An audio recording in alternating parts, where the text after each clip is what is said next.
सबसे पहले देखते हैं कॉस्ट ऑफ कैपिटल होता क्या है। तो कॉस्ट मीन्स व्हाट? कॉस्ट मतलब होता है कि जब हम कोई चीज़ परचेज़ करते हैं या कोई चीज़ एक्वायर करते हैं तो उसको पाने के लिए जो हमें पे ऑफ करना पड़ता है दैट इज़ कॉस्ट। अगर हम एक शॉपिंग मॉल में जाते हैं और कोई ड्रेस परचेज़ करते हैं तो उस ड्रेस को पाने के लिए जितनी प्राइस हमने पे की that is cost of that dress, right. So cost of capital का क्या मतलब हुआ? उस कैपिटल को पाने के लिए आपको जो पे ऑफ करना पड़ा, आप इतनी कैपिटल पाना चाहते हो उसके लिए जो आप पे करोगे being in company that is cost of capital, right. So basically cost of capital क्या हो गया? वो rate means the rate of acquiring the total amount of all the funds use with in the firm. तो firm में जितनी भी capital, जितना भी फंड आपको चाहिए, आप उसको एक्वायर करने के लिए जो रेट से पेमेंट करने वाले हैं, जो पे करने वाले हैं, उसे हम कहते हैं कॉस्ट ऑफ कैपिटल। कैपिटल वो जो फंड फर्म में चाहिए होती है, अब उसको पाने के लिए आपको जो पे करना पड़ा, जिस रेट से पे करना पड़ा, वो क्या कहलाता है? Cost of capital, right. अब इसमें हम कुछ डेफिनेशंस देख लेते हैं। सोलोमन इज़रा हैं तो उन्होंने क्या कहा? सोलोमन इज़रा ने कहा कि cost of capital is the minimum required rate of earnings और the cut off rate of capital expenditure, right. यहाँ पे उन्होंने कहा कि कॉस्ट ऑफ कैपिटल क्या है? एक मिनिमम रेट ऑफ अर्निंग है, ठीक है, या रिक्वायर्ड रेट ऑफ अर्निंग। क्यों required rate of earning? Required rate of earning मतलब अर्निंग पे इतना रेट रिक्वायर्ड है, इतना रेट अर्न करना आपको रिक्वायर्ड है। तो कॉस्ट ऑफ कैपिटल क्या हो गया? वो मिनिमम रेट हो गया जो आपको एक्वायर करना ही है, जो आपको अर्न करना ही है, राइट। वो कॉस्ट ऑफ कैपिटल हो गई। अब इसका सेंस समझिएगा। देखिए, जब आप कैपिटल पाते हैं, लाइक इक्विटी है, प्रेफरेंस है या डिवेंचर्स हैं, इनके थ्रू ही आप क्या करते हैं? आप अपनी कैपिटल को इकट्ठा करते हैं। सोर्सेज ऑफ कैपिटल की अगर हम बात करें कि long term, short term sources of finance होते हैं, तो बेसिकली अगर लॉन्ग टर्म में देखें तो ये सारी चीज़ें हमारी कैपिटल का बेस बनाती हैं, राइट। अब अगर आप इक्विटी से कैपिटल पा रहे हैं, इक्विटी इशू किया और कैपिटल इकट्ठा किया, तो जब कैपिटल अपने इक्विटी से इशू करके इकट्ठा किया तो उसको उतने पैसे को पाने के लिए आपको इक्विटी होल्डर्स को कुछ देना पड़ेगा। जो इक्विटी जिन्होंने वो शेयर्स परचेज किए, इक्विटी शेयर्स, उनको कुछ देना पड़ेगा। अब उनको जो देना पड़ा वो क्या हुई? उस इक्विटी कैपिटल की कॉस्ट पड़ गई। तो हमने क्या देते हैं? डिविडेंड देते हैं। सिमिलरली अगर प्रेफरेंस शेयर की बात करें, अगर हमने प्रेफरेंस शेयर इशू कर दिया, प्रेफरेंस शेयर इशू करके कैपिटल इकट्ठा कर रहे हैं, तो अब प्रेफरेंस शेयर इशू करके कैपिटल इकट्ठा कर रहे हैं तो वो बोले 15% का इंटरेस्ट उनको चाहिए, 15% का डिविडेंड उनको चाहिए। तो अब ये क्या हो गया कि इतनी कैपिटल, इतना पैसा पाने के लिए प्रेफरेंस शेयर से मुझे हर बार उनको 15% के रेट से डिविडेंड बांटना पड़ेगा। तो ये जो 15% के रेट से हमने डिविडेंड दिया that is cost of preference share capital. तो मतलब क्या हो गया कि ये जो कैपिटल आप इकट्ठा कर रहे हो उसका मिनिमम रेट, जो मतलब उसका रेट है ये जो आपको पे ऑफ करना। अब इसको रिक्वायर्ड रेट ऑफ अर्निंग क्यों कहा गया ये समझिएगा। अब अगर आपने कैपिटल इकट्ठा कर ली और मान लीजिए 15% प्रेफरेंस शेयर से आपने कैपिटल इकट्ठा कर ली प्रेफरेंस शेयर से, अब ये पैसा कंपनी में रखना तो नहीं है, इसको कहीं ना कहीं इन्वेस्ट करेंगे, क्योंकि बिजनेस आप रखने के लिए तो नहीं कर रहे हैं, बिजनेस रन करेगी तो कोई ना कोई वर्क करेगी और उसी से आप अर्निंग करेंगे। ये कैपिटल आपको इसीलिए तो चाहिए थी। तो बेसिकली जब आप उस पैसे को किसी प्रोजेक्ट में इन्वेस्ट करने जा रहे हैं उस वक्त आपको क्या ध्यान देना पड़ेगा? उस वक्त ये ध्यान रखेंगे ना कि भाई इस पैसे का ऐसी जगह इस्तेमाल करें जहाँ से हमको कम से कम इतना रिटर्न तो आए, इतना अर्निंग तो हो जाए कि हम जो इनके ओनर्स को, मतलब प्रेफरेंस शेयर होल्डर्स को, जो हमें 15% का डिविडेंड बांटना है वो मैं दे पाऊँ। मतलब अगर मेरे पास 10 लाख रुपए हैं तो 10 लाख रुपए को मैंने ऐसे प्रोजेक्ट में डालना है जहाँ से हर बार मुझे मोर देन 15% इन अर्निंग तो आए ही आए, या 15% एटलीस्ट अर्निंग आए। इसीलिए इसको बोलते हैं कि minimum required rate of earning, मतलब कम से कम आपको इतना तो कमाना ही कमाना। क्यों इतना कमाना है? क्योंकि आपको ये कैपिटल पाने के लिए इतना तो पे करना ही करना है। तो जब इतना पे करना है तो तुम उस पैसे को ऐसी जगह इस्तेमाल करो कि भाई उतना तो रिकवर करो। तो that is cost of capital. तो कॉस्ट ऑफ कैपिटल के दो प्रॉस्पेक्ट हो गए। अब आप इसको समझिएगा, अलग अलग जितने भी आपके प्रोफेसर इकोनॉमिस्ट हैं उन्होंने अलग अलग तरीके से इसको डिफाइन किया हुआ है। कॉन्सेप्ट वही दो परसेप्शन के बेसिस पे। पहली बात तो कॉस्ट मतलब क्या हो गया था आपका कि भाई आपको पे करना, तो बीइंग इन कंपनी आपने कैपिटल इकट्ठा की, जिन लोगों से आपने कैपिटल इकट्ठा की है उनको कुछ पे करना है। अगर आपने लोन लिया है तो उनको इंटरेस्ट देना होगा, ये कॉस्ट हो गई। अगर आपने डिवेंचर लिया है तो उनको इंटरेस्ट देना होगा, ये कॉस्ट हो गई। अगर आपने प्रेफरेंस शेयर से पैसे इकट्ठे किए हैं तो उनको डिविडेंड बांटना होगा, ये कॉस्ट हो गई। इक्विटी से किया है तो उनको आपको डिविडेंड बांटना होगा, ये कॉस्ट हो गई। तो एक तो ये हो गया कि आप जहाँ से कैपिटल इकट्ठा कर रहे हो उसके लिए आपको जो पे करना है that is cost of capital being in company. ठीक, एक पॉइंट हो गया। दूसरा पॉइंट क्या हो गया, अब इस कैपिटल को कहीं ना कहीं इन्वेस्ट करना है। तो जो हमको इन्वेस्ट करना है, तो इन्वेस्ट करते वक्त हमें यही ध्यान रखना है कि हम कम से कम उतना तो कमा लें जितना हमें पे करना है, राइट। तो चूंकि ये एक रेट होता है, जैसे 15% के रेट से आपको इंटरेस्ट बांटना है, 15% से या 10% से डिविडेंड बांटना है, तो ये एक रेट होता है। इसीलिए हर जगह क्या कहा जाएगा कि minimum required rate of return, है ना, या मिनिमम रेट ऑफ रिटर्न, मतलब कम से कम इतना तो आपको इस रेट से कमाई करनी इस रेट से रिटर्न पाना ही पाना है, ठीक है। तो ये दो चीज़ें हो गई कि अगर इन्वेस्ट कर रहे हो तो उससे जो अर्निंग आए वो कम से कम आपकी कॉस्ट को मीट आउट कर पाए, इतनी होनी चाहिए। और दूसरी चीज़, आप जब खरीद रहे हो तो उनको पे करना पड़ेगा, तो दैट इज़ कॉस्ट। तो यही चीज़ सोलोमन इज़रा ने कही कि कॉस्ट ऑफ कैपिटल क्या है, minimum required rate of earning है, या कट ऑफ रेट है कैपिटल एक्सपेंडिचर का भी, इतना तो आपको चाहिए। इसके अलावा हम एक और डेफिनेशन देखते हैं। एमजे गॉर्डन ने क्या कहा था, एमजे गॉर्डन ने कहा कि the cost of capital is the rate of return a company must earn, right. उन्होंने कहा कि कॉस्ट ऑफ कैपिटल, तो ये कॉस्ट ऑफ कैपिटल जब कैलकुलेट करेंगे ना तो हमेशा एक रेट में ही आंसर आएगा, परसेंटेज में, 2%, 15%, 20%, 10%, क्योंकि ये रेट है ना, इस रेट से आपको पेमेंट करनी पड़ी, इस कैपिटल को पाने के लिए इस रेट से आपको कॉस्ट लग रही है, तो ये एक रेट होता है। तो इन्होंने कहा कॉस्ट ऑफ कैपिटल क्या है, एक रेट है। किसका रेट है, जो रेट ऑफ रिटर्न है, जो कंपनी को अर्न करना ही करना, मस्ट अर्न करना है ना, on an investment to maintain the value of the company. तो कंपनी की वैल्यू को बनाए रखने के लिए अपने इन्वेस्टमेंट को इस तरह से मेंटेन करिए, इस तरह से इन्वेस्ट करिए कि जिससे फर्म की वैल्यू बढ़े और आप कम से कम वो उस रेट से तो अर्निंग करें ही करें। तो वो जिस रेट से, मिनिमम रेट जो आपको अर्न करना ही करना है, वो रेट क्या कहलाता है, कॉस्ट ऑफ कैपिटल। जैसे आप बिजनेस शुरू करते हो, आप कहते हो कि मुझे अपने बिजनेस से 5% का प्रॉफिट तो कमाना ही कमाना है। ये क्या हुआ, ये 5% आपका कॉस्ट ऑफ कैपिटल हो गया। 5% आपने मिनिमम क्यों रखा, क्योंकि अगर 5% आप नहीं कमाओगे तो अपने खर्चों को खत्म नहीं कर पाओगे, खर्चों को पे ऑफ नहीं कर पाओगे। तो 5% आपके लिए क्या हो गया, मिनिमम रेट, हर्डल रेट हो गया, रिक्वायर्ड रेट हो गया, कट ऑफ रेट हो गया। तो that is cost of capital, है ना, that is required rate of return.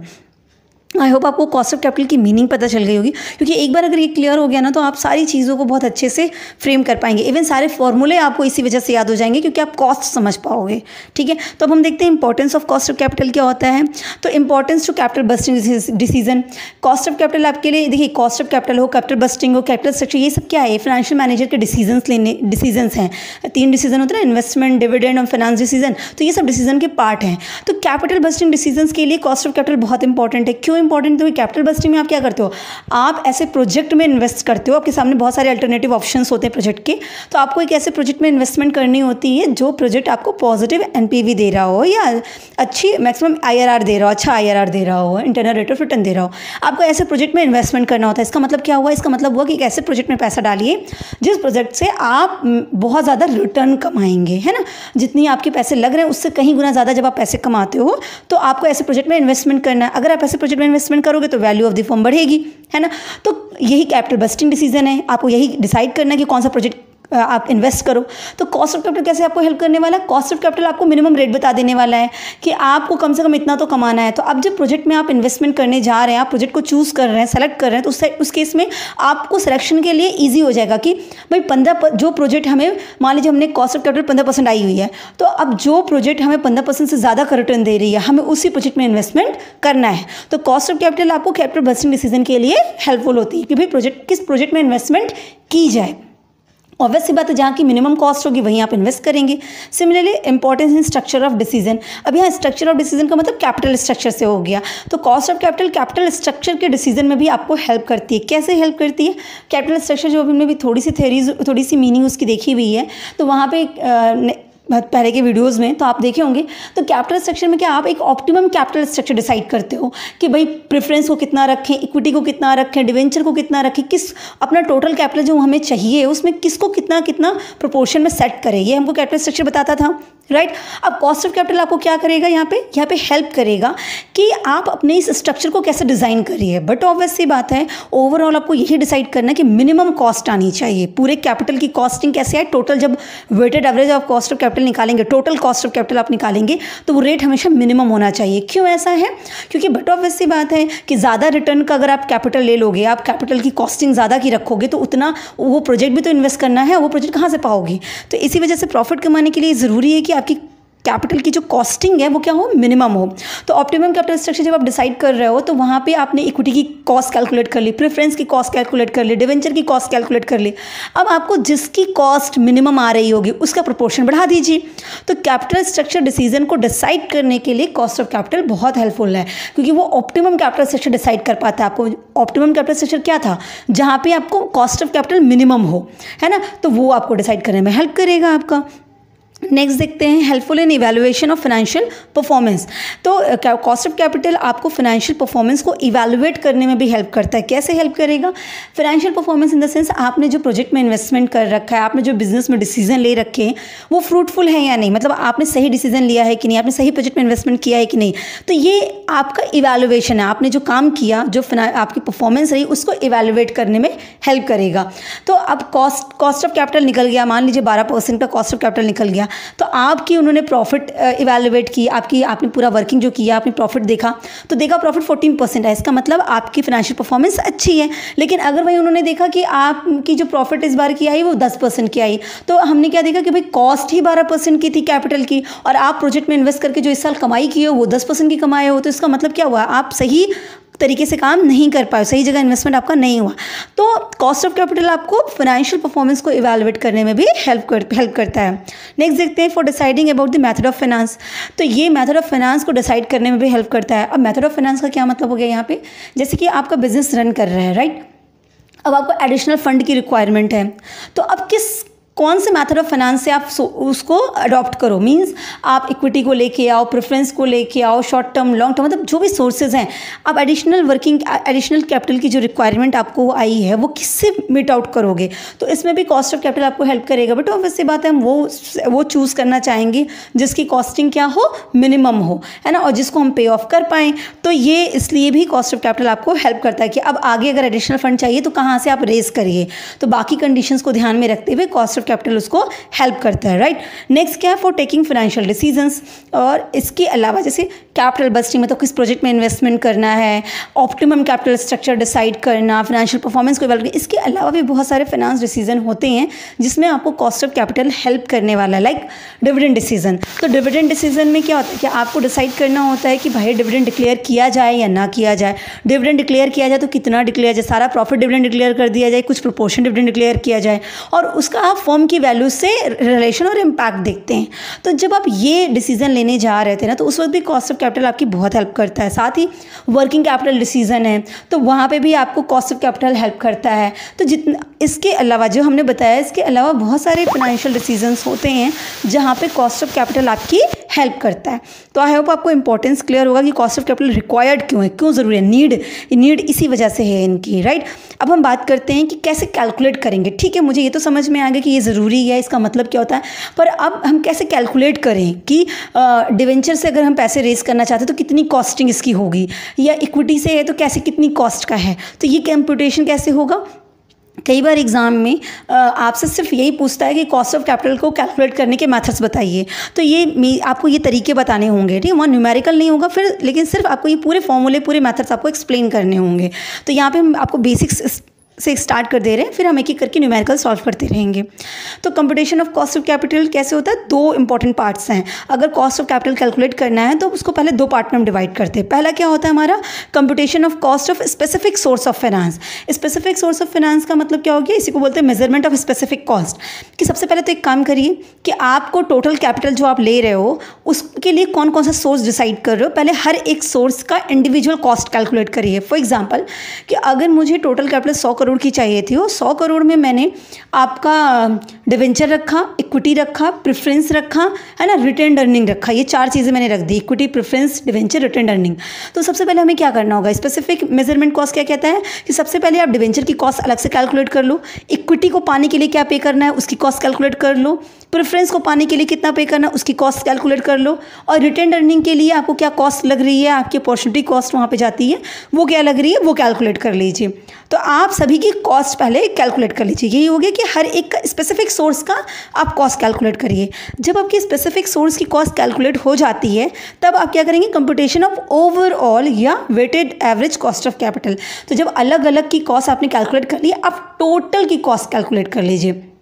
क्योंकि हम कहेंगे ना कि 100 करोड़ की कैपिटल की कॉस्टिंग इतनी आई। अब ये तो नहीं कहेंगे कि 100 करोड़ में इक्विटी कितनी आई, प्रेफरेंस कितना, आपको टोटल में बात करनी पड़ेगी। तो 100 करोड़ की कैपिटल को जब आप इन्वेस्ट करोगे तो आप उस हिसाब से रिटर्न की उम्मीद करोगे। आप इक्विटी का अलग, प्रेफरेंस का अलग तो इन्वेस्टमेंट करेंगे नहीं। तो बेसिकली आपको टोटल में चाहिए होता है कॉस्ट ऑफ कैपिटल। उसी को बोलते हैं weighted average cost of capital या ओवरऑल कॉस्ट ऑफ कैपिटल। तो पहले सबकी स्पेसिफिक निकाल लीजिए, और जैसे सबकी स्पेसिफिक निकल जाती है तो हम क्या करते हैं, सबको वेट असाइन करके कंबाइंड करके सबका ओवरऑल कॉस्ट ऑफ कैपिटल निकाल लेंगे। ठीक, तो 2 पार्ट में कॉस्ट ऑफ कैपिटल को मेजर किया जाता है। अब पहले measurement of cost of specific source, तो इसमें हम कैसे कैसे करेंगे। देखिए, कॉस्ट ऑफ कैपिटल के अंदर बेसिकली जो 4 चीज़ें दी गई, इक्विटी, प्रेफरेंस, डिवेंचर और रिटेन्ड अर्निंग, इन्हीं 4 को बेस बनाएंगे। क्योंकि नॉर्मली जब कैपिटल इकट्ठा की जाती है, long term sources of permanent capital, तो इन्हीं के बेसिस पे की जाती है। तो इन्हीं को आपको कैलकुलेट करना है कॉस्ट को। ठीक है, तो पहले हमने क्या, cost of equity share capital. तो जब इक्विटी शेयर कैपिटल की कॉस्टिंग कैलकुलेट करनी होती है तो उसके लिए 3 मेथड दिए गए, earning yield method, dividend yield method और डिविडेंड प्लस ग्रोथ मॉडल। ये 3 मॉडल दिए गए हैं, 3 मेथड, जिन मेथड में से किसी भी एक मेथड के थ्रू आप अपने इक्विटी शेयर्स की कॉस्ट को कैलकुलेट कर सकते हैं। मतलब आपने जो इक्विटी शेयर से कैपिटल इकट्ठा की है उसके लिए आपको कितना पे करना पड़ेगा, उस कॉस्ट को आप यहाँ से कैलकुलेट कर सकते हैं इन तीनों मेथड से। ठीक है, फिर हो गया कॉस्ट ऑफ डेब्ट। तो कॉस्ट ऑफ डेट में क्या होता है, मतलब कॉस्ट ऑफ डेट मतलब जो डिवेंचर्स वगैरह हो गए हैं ना, बॉन्ड्स वगैरह हो गए, अगर इनसे अपनी कैपिटल इकट्ठा की हुई है तो इसका कैसे आप करेंगे। तो इसके लिए आपका 2 चीज़ आ जाती है, एक इररिडीमेबल आती है और दूसरा आती है रिडीमेबल। तो आपने पढ़ा होगा कि डिवेंचर्स के टाइप्स में रिडीमेबल डिवेंचर्स, तो इनके 2 अलग फॉर्मूले भी दिए गए हैं कि अगर आपने डेप्ट जो लिया है या डिवेंचर जो लिया है वो रिडीमेबल है, मतलब जिसको 10 साल 15 साल बाद पूरा पेमेंट भी वापस करना है और हर साल भी इंटरेस्ट पेमेंट करना है, तो आप कैसे उसकी कॉस्ट कैलकुलेट करोगे। और इररिडीमेबल है, जिसका मतलब जितना आपने डिवेंचर से पैसा इकट्ठा किया वो तो कभी पे नहीं करना, लेकिन हर साल उनको कुछ इंटरेस्ट देते रहना है, तो उसकी कैसे करोगे, उसे इररिडीमेबल कहते हैं। तो इन दोनों की अलग अलग कॉस्ट कैलकुलेट की जाएगी कि रिडीमेबल है तो क्या होगा, इररिडीमेबल है तो क्या होगा। फिर हम करेंगे प्रेफरेंस शेयर कैपिटल की कॉस्ट कैलकुलेट करेंगे। अब प्रेफरेंस शेयर भी जैसे डिवेंचर होता है सेम ऐसे ही प्रेफरेंस शेयर होता है। डिवेंचर में आपका इंटरेस्ट जाता है और प्रेफरेंस शेयर में आपका डिविडेंड जाता है, बात सेम होती है दोनों की। तो रिडीमेबल प्रेफरेंस शेयर के भी आएंगे, वो भी हम कैलकुलेट करेंगे। और लास्ट में हमारा क्या आएगा, कॉस्ट ऑफ रिटेन्ड अर्निंग। तो हम उसके भी रिटेन्ड अर्निंग में अपॉर्चुनिटी कॉस्ट के थ्रू हम इसकी कॉस्टिंग भी कैलकुलेट कर लेंगे। भाई ये पैसा अगर हमने रिटेन करके बिजनेस में नहीं रखा होता, कहीं इन्वेस्ट किया होता, तो क्या अर्निंग आती, उसके बेसिस पे कॉस्ट ऑफ रिटेन्ड अर्निंग की रिटेन अर्निंग की कॉस्ट को हम कैलकुलेट करते हैं। अब हम measurement of overall weighted average cost of capital कैसे कैलकुलेट करेंगे।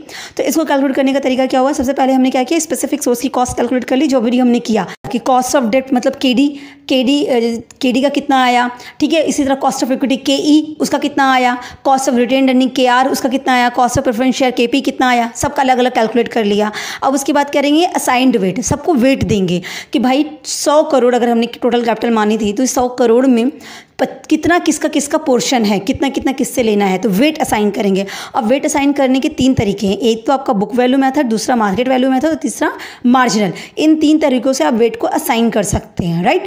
तो हमने वेट असाइन कर दिया। जैसे हमारा वेट असाइन हो जाता तो हम क्या करेंगे, जो कॉस्ट आई थी लाइक केडी आया था तो केडी मल्टीप्लाई बाई, अगर मान लीजिए कि आपने डेब्ट में 50 करोड़ रखा है तो 100 करोड़ में 50 तो सिर्फ डिवेंचर हो गए, तो 50 डिवाइड बाई 100 करके इस तरीके से आप स्पेसिफिक कॉस्ट, ये वेटेड एवरेज कॉस्ट निकालेंगे। जो रिजल्ट आएगा दैट इज WACC। तो ये हमने आपको सिर्फ टेक्निक्स बता दी थ्योरेटिकल फॉर्म में कि कैसे करेंगे, प्रोसेस कैसा होगा हमारा कॉस्ट ऑफ कैपिटल के न्यूमेरिकल को सॉल्व करने का। ठीक, नेक्स्ट वीडियो में हम डिवेंचर्स के पहले कॉस्ट ऑफ कैपिटल को कैसे कैलकुलेट करेंगे वो हम डिस्कस करेंगे। तो कॉस्ट ऑफ डेब्ट मतलब डिवेंचर्स की कॉस्टिंग क्या है। ठीक, अब हमने लास्ट वीडियो में बताया था कि डिवेंचर्स की कॉस्ट को कैलकुलेट करने के लिए 2 तरीके आते हैं, एक रिडीमेबल डिवेंचर होता है, एक इररिडीमेबल डिवेंचर होता है। इररिडीमेबल का क्या मतलब हो गया कि एक में आपको लास्ट टाइम आपको पूरा पेमेंट भी कर देना, जितना आपने पैसा लिया उतना पूरा पैसा भी वापस करना है, प्लस एडिशनल इंटरेस्ट भी वापस करना है। और इररिडीमेबल में क्या हो जाएगा, आपको सिर्फ इंटरेस्ट देना है, टोटल अमाउंट जो आपने लिया है वो कभी भी रिपे नहीं करना होगा। तो दोनों के लिए कैसे कॉस्टिंग कैलकुलेट करेंगे ये हम यहाँ पे डिस्कस करेंगे। पहली चीज़ तो जो पूरा फॉर्मूला होगा वो फॉर्मूला लर्न करने की ज़रूरत बिल्कुल भी नहीं है, इसको समझिएगा। देखिए, डिवेंचर्स को पाने की कॉस्ट क्या होगी, कॉस्ट मतलब क्या हो गया कि जो पे करना है। अगर आप डिवेंचर इशू करते हैं तो डिवेंचर को पाने के लिए आपको क्या पे करना पड़ता है, सोचिए, तो आपको क्या देता है, इंटरेस्ट पे करना पड़ता है। इसका मतलब डिवेंचर को पाने की जो कॉस्ट कैलकुलेट करोगे उसकी बेसिस क्या होगी, इंटरेस्ट होगी, क्योंकि इंटरेस्ट के बेसिस पे ही डिवेंचर इशू किया जाता है। जिस कंपनी का ज़्यादा डिवेंचर का इंटरेस्ट होगा, इन्वेस्टर्स वहीं इन्वेस्ट करते हैं। अगर कंपनी ए 15% का डिवेंचर दे रही है और कंपनी बी 70% के रेट से डिवेंचर दे रही है, तो लोग 17% वाले डिवेंचर पे ज़्यादा जाएंगे। क्यों? क्योंकि वहाँ पे डिवेंचर्स का जो पैसा आप दोगे उसमें हर साल आपको 17% के रेट से इंटरेस्ट मिलेगा, तो जो ज़्यादा जहाँ पे मिलेगा वो वहाँ पे जाएंगे। ये इन्वेस्टर के पॉइंट ऑफ व्यू से हुआ। तो अब कंपनी यही कैलकुलेट करती है कि भाई कितना कॉस्टिंग होगी उसकी, कितना हमें इंटरेस्ट पे करना पड़ जाएगा, क्या रेट इसका कॉस्ट क्या जाएगी। ठीक है, तो अब यहाँ पे कैसे हो गया, पहले हम देखते हैं कॉस्ट ऑफ इरेडीमेबल डिवेंचर या इरेडीमेबल डेब्ट। तो अब ये कैसा हो गया, एक ऐसा डेब्ट हो गया जिसका फुल पेमेंट उन्हें नहीं करना। मान लीजिए मैंने 1 करोड़ रुपए के डिवेंचर इशू किए हैं, तो अगर वो इरेडीमेबल डिवेंचर होंगे तो अब 1 करोड़ रुपए तो मुझे कभी भी वापस नहीं करना है। हाँ, 1 करोड़ डिवेंचर पाने के लिए अगर मैंने 10% का इंटरेस्ट बोला था तो हर साल मुझे 10% का इंटरेस्ट देना होगा। ये इस तरह के नेचर वाले डिवेंचर्स को बोलते हैं इरेडीमेबल डिवेंचर्स। तो अगर ये हैं आपके पास तो उनकी कॉस्ट कैलकुलेट करने का तरीका क्या होगा। तो पहली चीज़ यहाँ पे देख लीजिए कि जो डेब्ट होते हैं, डिवेंचर होते हैं, वो इशू कैसे होते हैं, इशू प्रीमियम पे होते हैं या डिस्काउंट पे होते हैं। अब चूंकि ये इरेडीमेबल है तो फिर मैच्योरिटी वैल्यू या रियलाइजेबल वैल्यू तो प्रीमियम और डिस्काउंट पे होगी नहीं, क्योंकि इनको तो कभी वापस करना ही नहीं है, इनको तो सिर्फ इंटरेस्ट देना है। तो जब आप इशू कर रहे थे उस वक्त या तो इसको प्रीमियम पे इशू करेंगे, या तो डिस्काउंट पे करेंगे, या तो पार पे करेंगे। मतलब 100 रुपये की चीज़ 100 पे इशू करेंगे, 100 रुपये की चीज़ 110 पे करेंगे, या 100 रुपये की चीज़ 90 पे करेंगे। यही आपका पार, प्रीमियम एंड डिस्काउंट हो गया। तो हम कैसे इसको कैलकुलेट करेंगे, इसका फॉर्मूला क्या हो जाएगा, इसका फॉर्मूला होता है cost of debt equal to interest divide by net proceed, और ये 1 माइनस टैक्स रेट है।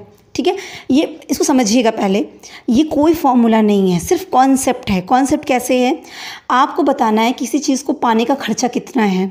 ठीक है, अब यहाँ पे एनपी जो है वो नेट प्रोसीड है। सिंपल अगर लैंग्वेज में बात करें तो मैंने अगर आपसे कहा कि 2000 रुपये अगर मुझे चाहिए, 2000 रुपये लेने के लिए 2000 आप मुझे दे दो और उसके बदले 10 रुपये आप मुझसे हर बार ले लेना, तो कितने रेट से मैं आपको कॉस्ट ले रही हूँ, कितने रेट से मैं आपको पे कर रही हूँ। आप क्या करोगे, भाई 2000 पाने के लिए मुझे 10 रुपये हर बार देने पड़ रहे हैं, तो 10 डिवाइडेड बाई 2000 आपने कर दिया। यही चीज़ यहाँ पे होती है। कॉस्ट ऑफ इरेडीमेबल डेब्ट कैसे निकाला आपने, इनको डिवेंचर्स को क्या देना पड़ता है, इंटरेस्ट। तो interest divide by net proceeds, मतलब नेट प्रोसीड्स का क्या मतलब होगा कि कितना पाओगे आप, है ना। डिवेंचर जब इशू करोगे तो उसके बदले जो कैपिटल इकट्ठा हुई वही आपका नेट प्रोसीड हो गया, इतना पैसा आपको आ गया आपके पास। तो इतना पैसा पाने के लिए आपको कितना रुपए देना है, that is your interest. Net proceed पाने के लिए कितना आपको पे करना है, उससे आपकी क्या निकल गई, कॉस्ट ऑफ डेब्ट। तो interest divide by net proceed, net proceed क्या है, आपको जो पैसा मिलने वाला है, राइट। अब 1 माइनस टैक्स का क्या मतलब हो गया, देखिए इंटरेस्ट टैक्स एडवांटेज का बेनिफिट होता है। अगर आफ्टर टैक्स फॉर्म क्वेश्चन में कहेगा कि आफ्टर टैक्स कैलकुलेट करिए तो 1 माइनस टैक्स रेट से मल्टीप्लाई कर देंगे। अगर बिफोर टैक्स कहेगा तो सिंपल फॉर्मूला क्या हो गया, interest divided by net proceed. कोई 1 माइनस टैक्स रेट वगैरह का सिस्टम नहीं रहेगा, interest divide by net proceed. इतना पाने के लिए इतना पे करना है और रेट हमारा निकल के आ गया केडी। ठीक, अब ये 1 माइनस टैक्स रेट करते क्यों है, इसका कॉन्सेप्ट भी समझ लीजिए। अगर आफ्टर टैक्स पूछता है तो आपको 1 माइनस टैक्स रेट करना पड़ेगा। ये क्या कॉन्सेप्ट है, देखिए अगर आप एक कॉमर्स स्टूडेंट हैं तो आपको ये चीज़ पता होगी कि बैलेंस शीट और पीएल वगैरह जो हम तैयार करते हैं वहाँ पे प्रॉफिट एंड लॉस अकाउंट में डेबिट साइड में क्या लिखते हैं, टू इंटरेस्ट। मतलब क्या हो गया, इंटरेस्ट को हम एज एन एक्सपेंस दिखाते हैं, खर्चा, इसको पीएल में दिखाया जाता है। तो अगर आप इंटरेस्ट को ऐसा खर्चा दिखा देंगे तो उससे प्रॉफिट क्या हो जाएगी, प्रॉफिट कम हो जाएगी। अगर प्रॉफिट कम हो जाएगी तो इनकम कम, मतलब इसका मतलब टैक्स भी क्या देना पड़ेगा, कम देना पड़ेगा। तो इंटरेस्ट से आपको टैक्स का बेनिफिट मिलता है ना, क्योंकि इंटरेस्ट अगर दिखाते हैं आप अपने पीएल में तो उसकी वजह से प्रॉफिट कम हो जाती है, और प्रॉफिट कम हो जाती है तो टैक्स कम पड़ता है, राइट। तो इसीलिए इंटरेस्ट या डिवेंचर टैक्स बेनिफिटेड होते हैं, है ना, टैक्स शेल्टर्ड इंस्ट्रूमेंट्स होते हैं, ये टैक्स एडवांटेज देते हैं आपको, राइट। तो ये इसीलिए कि अगर मान लीजिए कि किसी आपने ये कहा कि 2 लाख पाने के लिए मुझे 10,000 रुपये हर बार देना है और मेरा कॉस्ट ऑफ डेब्ट इतनी आ गई, तो ये कॉस्ट ऑफ डेब्ट तो नॉर्मल आई, लेकिन इस इंटरेस्ट की वजह से आपको टैक्स में तो बेनिफिट मिलता है। तो आप मुझे आफ्टर टैक्स बताइए, टैक्स का बेनिफिट लेने के बाद बताइए क्या कॉस्ट पड़ रही है। तो उस केस में हमें 1 माइनस टैक्स रेट करना पड़ता है, राइट। तो अब यहाँ पे आप देख लीजिए सारी चीज़ों का मतलब क्या हो गया, नोटेशंस का। तो केडी का मतलब होता है कॉस्ट ऑफ डेब्ट कैपिटल, है ना, केडी कॉस्ट ऑफ डिवेंचर्स। आई का मतलब होता है एनुअल इंटरेस्ट पेबल, आपको क्या हर साल पे करना है। नेट प्रोसीड्स का मतलब होता है नेट प्रोसीड्स ऑफ डिवेंचर्स, आपको इस डिवेंचर से कितना मिला, नेट प्रोसीड्स आया क्या आपके पास, ठीक है। और उसके बाद टी मतलब टैक्स रेट, राइट। अब इसको यहाँ पे एक और चीज़ हम यहाँ पे समझा दें कि नेट प्रोसीड्स निकालने का तरीका, क्योंकि नेट प्रोसीड अगर आएगा, ज़्यादातर क्वेश्चंस में जो गेम प्लान होता है वो नेट प्रोसीड्स के साथ, अगर इरिडेमेबल क्वेश्चन है, इरिडेमेबल डेब्ट के क्वेश्चन है तो ज़्यादा गेम प्लान नेट प्रोसीड्स के साथ ही करेंगे, उसके अलावा कोई चीज़ होती ही नहीं है इसमें इरिडेमेबल डिवेंचर्स में। तो नेट प्रोसीड्स आपको आना चाहिए। देखिए नेट प्रोसीड्स का सिंपल मीनिंग हो गया आपको मिला क्या। अगर मैंने 100 डिवेंचर इशू किए हैं, ठीक है, कितने डिवेंचर, 100 डिवेंचर इशू किए और हर डिवेंचर की प्राइस 10 रुपये सिर्फ थी, तो टोटल अमाउंट कितना आना चाहिए, 1000 रुपये आना चाहिए। तो हम क्या कहेंगे कि इस डिवेंचर से नेट प्रोसीड मेरे पास पैसा कितना आएगा, 1000 रुपये आएंगे, राइट। लेकिन अगर मैंने ये कहा कि ये 100 डिवेंचर इशू करें जो मैंने 10 रुपये वाले इशू किए, तो आना तो 1000 चाहिए था, लेकिन इसको इशू करने के लिए मेरा कुछ खर्चा हो गया। तो खर्चा कैसे हो गया, मैंने कहा कि खर्चे मेरे 100 रुपये के खर्चे हो गए ब्रोकरेज और कमीशन के नाम पे, राइट। अब आप बताइए एक्चुअली नेट प्रोसीड्स आया कितना पैसा, 1000 रुपये आया क्या, नहीं, 1000 में से 100 रुपये तो कमीशन या ब्रोकरेज से चले गए थे, तो आया आपके पास कितना, सिर्फ 900 रुपये आए। तो नेट प्रोसीड का मतलब कितने में डिवेंचर इशू हुआ उससे मतलब नहीं है, तुम्हारे पास आए कितने, कट पिट के एग्जैक्ट अमाउंट आया कितना, क्योंकि उसी से हम फिर कॉस्ट कैलकुलेट की, मिला तो मुझे सिर्फ इतना और पे मुझे इतना करना है, तो कॉस्ट कितनी बन के आई, सिर्फ यही ये फॉर्मूला है और कुछ नहीं है बच्चे, राइट। तो अब यहाँ पे आप देखिए नेट प्रोसीड में अगर आपने प्रीमियम पे इशू किया है, तो प्रीमियम मतलब 100 रुपये की चीज़ आपने 110 में इशू की है, तो बट ऑब्वियसली बात है कि प्रीमियम का अमाउंट क्या हो जाएगा, एक्स्ट्रा आपको मिलेगा, है ना। डिवेंचर्स की पार वैल्यू 100 के डिवेंचर्स थे और 10 रुपये वाले, तो कितना हो गया, 1000 रुपये हो गया। लेकिन अगर यही मैंने कह दिया कि 100 के डिवेंचर्स को 10 रुपये वाले के साथ मैंने 1 रुपये का और उसमें वो किया, 1 रुपये प्रीमियम पे इशू कर दिया, तो 1000 तो मिले प्लस 100 मल्टीप्लाई बाई 1 मतलब 100 रुपये और एक्स्ट्रा मिल गए आपको, तो 1100 रुपया हो गया, समझ रहे हैं। तो नेट प्रोसीड मतलब आया कितना, तो फॉर्मूले के तौर पे भी मैंने कहा जिन लोगों को फॉर्मूला ज़्यादा क्लैरिटी देता है तो वो समझिए। नेट प्रोसीड का मतलब हो गया debenture par value plus premium, premium मतलब एडिशनल इतना पैसा आएगा। अगर डिस्काउंट पे हुआ है इशू तो इसका मतलब इतना कम आया आपको, तो लेस हो जाएगा डिस्काउंट। और अगर कोई फ्लोटेशन कॉस्ट मतलब कोई लीगल एक्सपेंसेस, ब्रोकरेज, कमीशन ऐसा कुछ उन्होंने मेंशन कर रखा है, तो उसका अमाउंट क्या हो जाएगा, डिडक्ट हो जाएगा, क्योंकि एक्चुअली आप निकालने क्या वाले हो, आया कितना पैसा, नेट प्रोसीड, राइट। तो ये आपका फॉर्मूला हो गया। तो so basically cost of debenture का फॉर्मूला क्या हो गया, इतना पैसा पाने के लिए मुझे कितना पे करना पड़ा, तो interest divided by net proceed, right. जो अमाउंट आएगा उसमें हम मल्टीप्लाई कर देंगे 1 माइनस टैक्स रेट को, तो हमारा आफ्टर टैक्स भी आंसर आ जाएगा, अदरवाइज बिफोर टैक्स का आंसर वही रहेगा। एक क्वेश्चन लेते हैं, बी लिमिटेड इशूज ₹1 लाख, ठीक है, 8% debentures at a premium of 10%। तो बी लिमिटेड थे, उन्होंने 1 लाख के डिवेंचर इशू किए, 1 लाख रुपए के, और जो डिवेंचर है वो 8% के डिवेंचर्स थे। 8% डिवेंचर होने का मतलब समझ रहे हैं कि 8% की रेट से इंटरेस्ट पे करना होगा, और प्रीमियम पे इशू किया गया, मतलब 10% के प्रीमियम पे इशू किया गया। 1 लाख तो पार वैल्यू थी उसकी, 10% के प्रीमियम पे इशू किया गया। The tax rate applicable to the company 60%। Company को कितने टैक्स रेट देना पड़ता है, 60% का टैक्स देना पड़ता है कंपनी को। तो कंप्यूट द कॉस्ट ऑफ डेब्ट कैपिटल, और ये आफ्टर टैक्स, क्योंकि यहाँ पे टैक्स रेट दे दिया तो इसका मतलब आपको आफ्टर टैक्स निकालना होगा, ठीक है।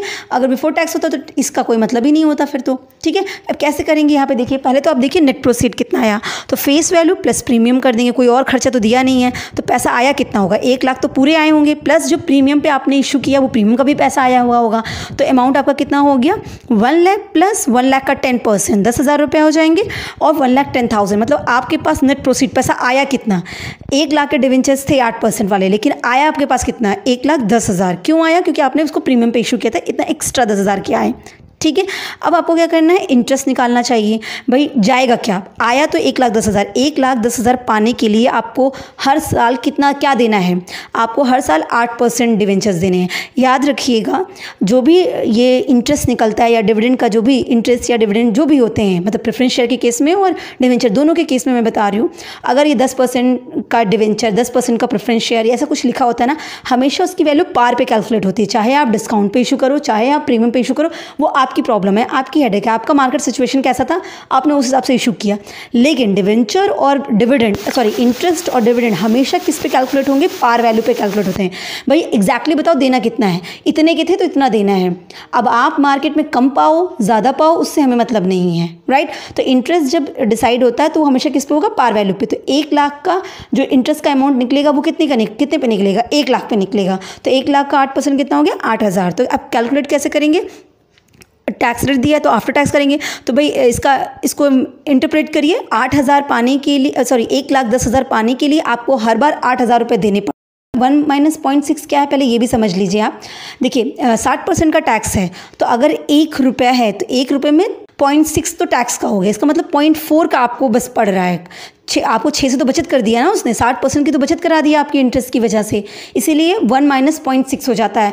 1 रुपये में इसकी वैल्यू को निकाल लेते हैं कि 1 रुपया था उसमें से 0.6 आपको बच गया, 0.4 की तो वैल्यू आप पे लगी, राइट। तो 8,000 divide by 1,10,000 multiply by 0.4, right. अब आपका आंसर आ जाएगा दैट इज़ 2.91%। तो कॉस्ट ऑफ डेब्ट कितना पड़ा, 2.91%। और अगर हमें आपका आफ्टर टैक्स नहीं करना होता तो सिर्फ 8,000 डिवाइड बाई 1,10,000 कर देते हैं, राइट। अब अगर सिर्फ उस तरह से करते तो डेब्ट ज़्यादा आती, पर अगर आपने आफ्टर टैक्स निकाला, क्योंकि टैक्स का एडवांटेज है तो कॉस्टिंग कम हो जाती, क्योंकि टैक्स में बेनिफिट तो वो दे ही रहा है।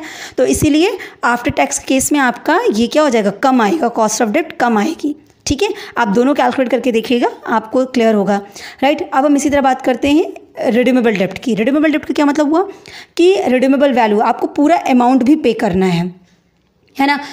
1 लाख रुपए अगर आपके डिवेंचर्स लिए थे तो 1 लाख रुपया 10% वाले डिवेंचर, तो हर साल तो 10% का इंटरेस्ट देंगी। लेकिन यहाँ पे आपको दिया होगा कि ये डिवेंचर आपको 15 साल के लिए ही मिले हैं, इसका मतलब 15 साल के बाद आपको 1 लाख रुपए भी वापस कर देने पड़ेंगे। तो इसे बोलते हैं रिडीमेबल डिवेंचर। यहाँ इंटरेस्ट भी जाता है और 15 साल के बाद जितने टाइम पीरियड का वो डिवेंचर इशू हुआ होगा उतने टाइम के बाद वो फुल अमाउंट भी जाता है, ठीक है। तो अब अगर ऐसी सिचुएशन हो तो कॉस्ट कैसे कैलकुलेट करेंगे, तो देखिए इसका फॉर्मूला क्या हो गया, interest plus RV minus NP divide by N divided by whole divided by RV plus NP divide by 2। देखिए फॉर्मूला बड़ा लग रहा है कुछ भी नहीं, कैसे कुछ भी नहीं है। ये देखिए आपके पास से क्या क्या जाएगा, मैंने क्या कहा, आपने क्या किया, इतना पाने के लिए कितना पे करना है, यही तो आपका है, सिंपल सा लॉजिक यही है। तो आपको पाएंगे क्या, ये जो नीचे है आपका, और जाएगा क्या आपके पास, जो ऊपर आपको दिख रहा है। तो एक तो इंटरेस्ट आपका हर बार जाना है, इंटरेस्ट आपने लिख दिया, ठीक है। इंटरेस्ट जाएगा प्लस और क्या जाएगा, इंटरेस्ट के साथ आपका क्या जाएगा, आपकी रियलाइजेबल वैल्यू का भी, मतलब क्योंकि आपका अगर 10 साल 15 साल का डिवेंचर है तो आपको फुल अमाउंट भी पेमेंट करना है। तो उसको कैसे निकाला गया, उसके लिए निकालने के लिए कहा गया आरवी मतलब रियलाइजेबल वैल्यू या रिडीमेबल वैल्यू या मैच्योरिटी वैल्यू, आप कुछ भी समझिए। तो मान लीजिए कि 1 लाख के डिवेंचर्स थे, 10 साल के बाद इनको वापस करना है। तो 10 साल के बाद अगर 1 लाख के डिवेंचर 1 ही लाख में गए तो आपके रियलाइजेबल वैल्यू क्या होगी, 1 लाख यहाँ हो जाएगी, क्योंकि 10 साल बाद आपको कितना पेमेंट करना है, 1 लाख पेमेंट करना है।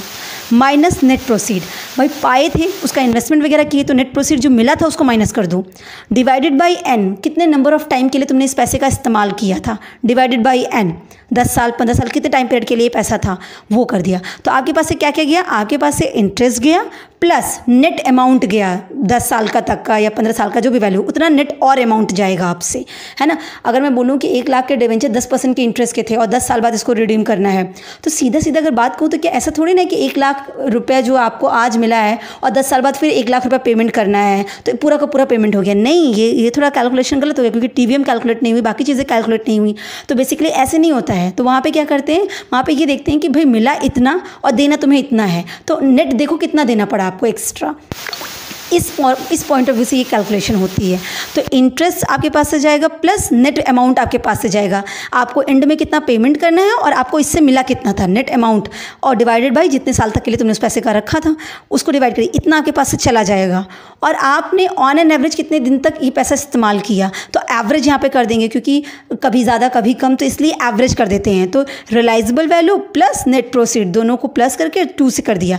तो ऑन एन एवरेज इतना पैसा पाने के लिए लिए आपको इतनी चीज़ें देनी पड़ी, इंटरेस्ट देना पड़ा और नेट अमाउंट देना पड़ा, ये अमाउंट आपको देना पड़ा, तो ये आपका रिडीमेबल डेब्ट निकल गया। तो इंटरेस्ट प्लस नेट अमाउंट कैसे निकल गया भाई, उसको आप टाइम फैक्टर्स को कंसीडर करते हुए निकालोगे कि रिडीमेबल वैल्यू इतनी थी, 10 साल बाद इतना पेमेंट करना था, हमको मिला था इतना, डिवाइडेड बाई 10, हमको इतना पैसा नेट और देना पड़ा, तो ये आपने कैलकुलेट कर लिया, राइट।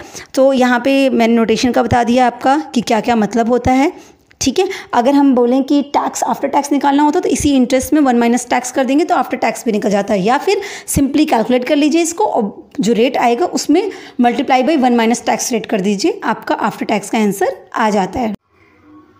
एक क्वेश्चन देखते हैं।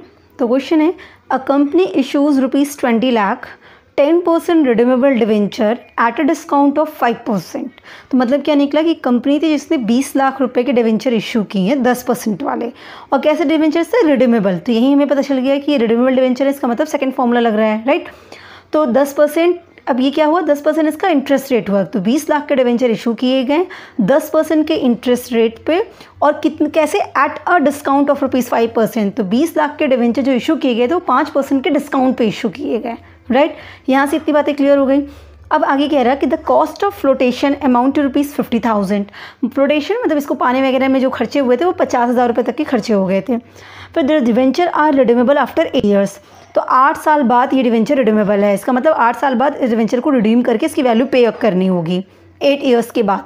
तो calculate before tax and after tax, after tax और बिफोर टैक्स दोनों कैलकुलेट करिए, और कॉस्ट ऑफ डेब्ट assuming a tax rate of of 55%। तो 55% का टैक्स रेट एज्यूम करते हुए आप इनका before and after tax calculate करिए। क्वेश्चन हमारे पास यही है, अगर ज़्यादा से ज़्यादा, क्योंकि हम एक ही क्वेश्चन यहाँ पर डिस्कस कर पाएंगे, तो ज़्यादा से ज़्यादा अगर क्वेश्चन में चेंजेस करेंगे और एडिशन कुछ देंगे तो आपको मैच्योरिटी वैल्यू के साथ भी वैल्यू दे देंगे कि 8 साल बाद जो आपको रिडीमेबल वैल्यू होगी उसमें भी बता देंगे कि ये इतने प्रीमियम पे होगी या इतने डिस्काउंट पे होगी, वो वहाँ पे भी आपको अमाउंट बता देंगे। तो एक वेरिएशन वहाँ आपको आएगा, अदरवाइज कोई चेंजेस नहीं होंगे। यही सब डेटा के साथ सारे क्वेश्चंस फ्रेम किए जाते हैं। तो हमें क्वेश्चन सॉल्व करने के लिए क्या क्या चीज़ें चाहिए, हमें ये पता करना है कि इस डिवेंचर को पाने का खर्चा कितना है, कॉस्ट कितनी आ रही है, ठीक है। तो इस डिवेंचर से मुझे कितने पैसे मिलने वाले हैं, पहले तो मुझे ये पता होना होगा। तो नेट प्रोसीड पहले कैलकुलेट करनी होगी। तो नेट प्रोसीड देखिए 20 लाख रुपए तो ये आएंगे, ठीक है, यही थे हमारे 20 लाख के डिवेंचर। तो क्या ये पूरे आ रहे हैं? नहीं, ये 20 लाख जो हमें पूरे के पूरे आने थे वो 5% के डिस्काउंट पे आए हैं। तो 20 लाख में से 5% का डिस्काउंट ऑफ कर दीजिए, 5% ऑफ 20 लाख रुपीज़ वो माइनस कर दीजिए, फिर वो तो आपको नहीं मिलने वाला। The cost of flotation amount to ₹50,000, 50,000 वो भी नहीं आएंगे, मतलब खर्चा हो गया। तो अगर देखा जाए तो आपको पैसे कितने आए, 20 lakh minus 1 lakh minus 50,000 is equal to 18,50,000। तो 20 लाख के जो डिवेंचर आपने इशू किए थे 5% के डिस्काउंट पे और 50,000 का फ्लोटेशन अमाउंट दिया था, उससे पूरे पैसे आपके पास आए कितने, 18,50,000। तो मिले कितने, 18,50,000 आपको आए आपके पास, ठीक। अब आपको देखना क्या है कि इस 18,50,000 को पाने के लिए आपको कितना पे करना पड़ा, क्या क्या पे कर। तो पहली चीज़ क्या पे करनी होगी, 8 साल बाद इसकी पूरी अमाउंट हमें पे करनी होगी। तो रिडीमेबल वैल्यू जो पूरी की पूरी 20 लाख का डिवेंचर था तो 20 लाख हमको पूरा पे करना पड़ेगा, कब, 8 साल के बाद करना पड़ेगा। तो एक तो रिडीमेबल वैल्यू हो गई हमारी 20 लाख जो हमारे पास से जाएगी, और क्या जाएगा हमारे पास से, इंटरेस्ट जाने वाला है। तो इंटरेस्ट का अमाउंट कितना होगा, 10% बोला गया है। तो 10% हम किस पे निकालेंगे, 20 लाख से पार पे निकालते हैं, पहले ही हम डिस्कस कर चुके हैं, है ना। आप डिस्काउंट पे इशू करो, प्रीमियम पे इशू करो, कुछ भी इशू करो, पर इंटरेस्ट या डिविडेंड का जो होगा वो हमेशा पार पे निकलेगा। तो 10% ऑफ 20 लाख रुपीज़, तो 2 लाख रुपए तो इंटरेस्ट के जाएंगे, ठीक। एक ये 20 लाख रुपये जाने वाला है जो 8 साल बाद जाएगा, अभी नहीं जा रहा, 8 साल बाद जाएगा। और इंटरेस्ट जो हर साल जाएगा वो कितना जाएगा, 2 लाख रुपये जाएंगे, ठीक है। और कितने साल की बात हो रही है, 8 ईयर्स की बात हो रही है। तो अब आपके सामने पूरी फिगर है, आपको पता है कि आपको इस डिवेंचर से पैसे मिले कितने, आपको पता है कि आपके पास से जाएंगे क्या क्या, ठीक है। अब एनुअल बेसिस पे आप इसकी कॉस्ट कैलकुलेट कर रहे हो, राइट। तो कैसे निकालेंगे, स्टार्ट करते हैं। सबसे पहली बात तो हम देखेंगे कि हमारे पास से क्या क्या जा रहा है। तो हमारे पास से 2 लाख रुपए जाएंगे, प्लस और क्या जाएगा, 20 लाख माइनस 18,50,000 डिवाइडेड बाई 8, और सालाना नेट और क्या जाएगा, नेट फिगर एक हमारी जाएगी ना, वो क्या जा रही है।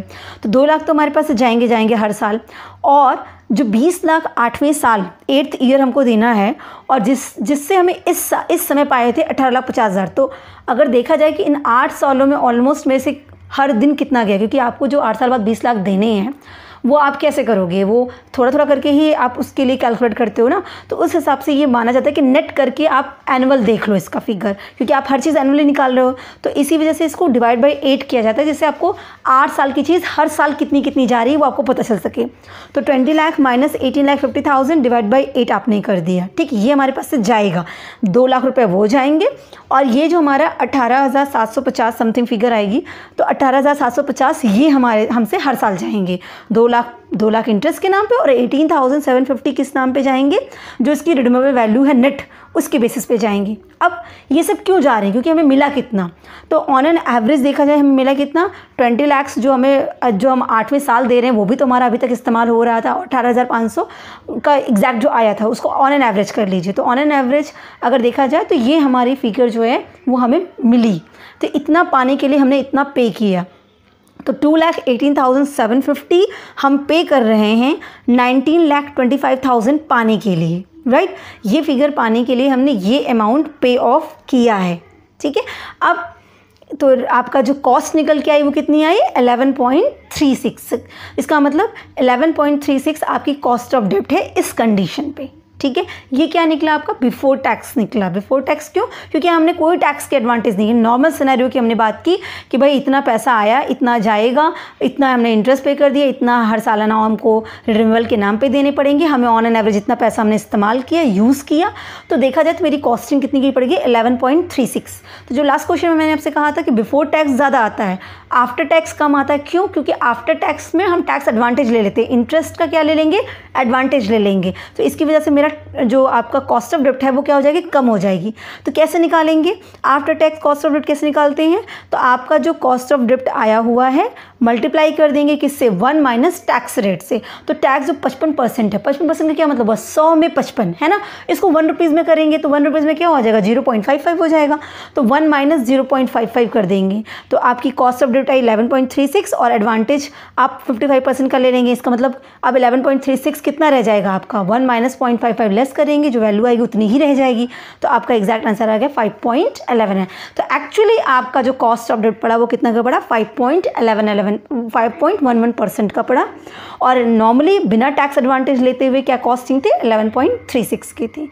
सो ये हमारा कॉस्ट ऑफ डेब्ट क्लियर हुआ, रिडीमेबल और रिडीमेबल दोनों ही सिनेरियो के लिए। क्वेश्चन सॉल्व करते हुए सबसे बेसिक चीज़ जो याद रखिए कि आपको चाहिए क्या क्या, है ना, आपको क्या क्या चाहिए पहले वो क्वेश्चन में से ढूंढ लीजिए, वो सारी चीज़ें ढूंढने के बाद आप बस क्वेश्चन को सॉल्व कर दीजिए, और कॉन्सेप्ट याद रखिए, कॉन्सेप्ट सिर्फ इतना सा है कॉस्ट निकालने का कि कुछ पाने के लिए हमें कितना पे करना पड़ रहा है, तो जितना अमाउंट हमारे पास आ रहा है और जितना हमारे पास से जा रहा है उसी को हमें यहाँ पे रखना है और कुछ नहीं। सो आई होप आपको क्लियर हुआ हो। कॉस्ट ऑफ इक्विटी मतलब इक्विटी को पाने की क्या कॉस्टिंग है, तो जब कंपनी इक्विटी के बेसिस पे अपनी कैपिटल इकट्ठा करती है तो उसके लिए उसको क्या कॉस्ट पे करनी पड़ती है, मतलब क्या कॉस्ट लगती है वो इक्विटी से कैपिटल इकट्ठा करने की, वो कॉस्ट ऑफ इक्विटी आपको बताएगी। जस्ट लाइक कॉस्ट ऑफ डेब्ट ने बताया था, कॉस्ट ऑफ डेब्ट हम ऑलरेडी डिस्कस कर चुके हैं, और जैसे कॉस्ट ऑफ डेब्ट होता है वैसे ही कॉस्ट ऑफ प्रेफरेंस शेयर भी निकलता है। डेब्ट में इंटरेस्ट मेन रोल प्ले करता है और प्रेफरेंस शेयर में हम क्या पे करते हैं, डिविडेंड, तो वहाँ पे इंटरेस्ट की जगह डिविडेंड हो जाता है, तो सेम कॉस्ट ऑफ डेब्ट और कॉस्ट ऑफ प्रेफरेंस शेयर्स का सेम चलता है।